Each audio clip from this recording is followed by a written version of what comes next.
मकर संक्रांति ये नाम सुनते ही मन में खुशी की लहर दौड़ जाती है। लेकिन क्या आपने कभी सोचा है कि आखिर क्यों मनाते हैं हम ये त्योहार? क्यों हर साल 14 जनवरी को पूरा देश एक साथ आसमान की तरफ देखकर पतंग उड़ाता है? आज मैं आपको बताऊंगा मकर संक्रांति के पीछे छुपी उन गहरी वजहों के बारे में जो शायद आपको पता नहीं होंगी। सबसे पहले बात करते हैं इस त्योहार के नाम की। मकर संक्रांति का मतलब है सूर्य का मकर राशि में प्रवेश। ये वो समय होता है जब सूर्य दक्षिणायन से उत्तरायण की तरफ बढ़ता है। हमारे पुराने ऋषि मुनियों ने हजारों साल पहले ही समझ लिया था कि ये दिन बहुत खास है। इस दिन से दिन बड़े होने शुरू हो जाते हैं और रातें छोटी, यानी अंधकार कम होता जाता है और प्रकाश बढ़ता जाता है। यही कारण है कि इसे उत्तरायण भी कहते हैं। अब सवाल ये है कि हमारे पूर्वजों ने इस खगोलीय घटना को त्योहार क्यों बनाया? दरअसल ये सिर्फ एक वैज्ञानिक घटना नहीं है, बल्कि जीवन का एक गहरा संदेश है। जब सूर्य उत्तरायण होता है तो ये नई शुरुआत का प्रतीक माना जाता है। ठीक वैसे ही जैसे अंधेरी रात के बाद सुबह आती है, वैसे ही जीवन में भी कठिनाइयों के बाद खुशियां आती हैं। मकर संक्रांति हमें यही सिखाती है कि हमेशा उम्मीद रखनी चाहिए। इस त्योहार की एक और खूबसूरत बात यह है कि ये पूरे भारत में अलग अलग नामों से मनाया जाता है। तमिलनाडु में इसे पोंगल कहते हैं, असम में बिहू, पंजाब में लोहड़ी और गुजरात में उत्तरायण। हर जगह का अपना अंदाज है, लेकिन भावना एक ही है, खुशी मनाना और एक दूसरे के साथ प्रेम बांटना। ये दिखाता है कि हमारी संस्कृति कितनी विविधता से भरी है, फिर भी कहीं ना कहीं सब जुड़े हुए हैं।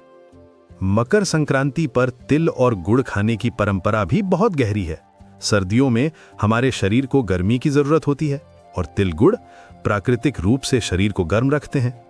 हमारे बुजुर्गों ने बिना किसी साइंस की डिग्री के ये समझ लिया था कि कौन सा खाना कब खाना चाहिए। तिल गुड़ के लड्डू खाते समय हम कहते हैं, तिल गुड़ घ्या आणि गोड़ गोड़ बोला, यानी तिल गुड़ लो और मीठा मीठा बोलो। ये सिर्फ एक कहावत नहीं है, बल्कि जीवन जीने का तरीका है। पतंगबाजी का रिवाज भी बहुत दिलचस्प है। आसमान में उड़ती रंग बिरंगी पतंगे देखकर लगता है जैसे पूरा आसमान त्योहार मना रहा हो। लेकिन पतंग उड़ाने के पीछे भी एक गहरा मतलब है। पतंग हवा के सहारे उड़ती है, ठीक वैसे ही जैसे हमारे सपने उम्मीद के सहारे उड़ते हैं। जब पतंग कट जाती है तो हम दुखी नहीं होते, बल्कि नई पतंग उड़ाते हैं।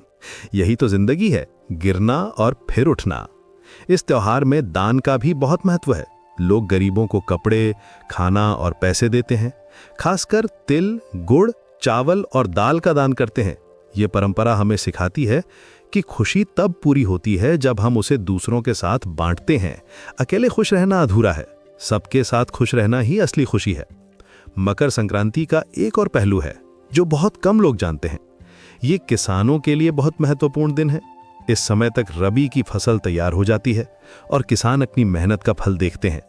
नई फसल का जश्न मनाना और भगवान का शुक्रिया अदा करना, यही तो है मकर संक्रांति की असली भावना। ये त्योहार हमें प्रकृति के साथ जुड़ाव का एहसास दिलाता है। आज के जमाने में जब हम मोबाइल और कंप्यूटर में खो जाते हैं, मकर संक्रांति हमें याद दिलाती है कि असली खुशी छत पर जाकर पतंग उड़ाने में है, परिवार के साथ बैठकर तिल के लड्डू खाने में है।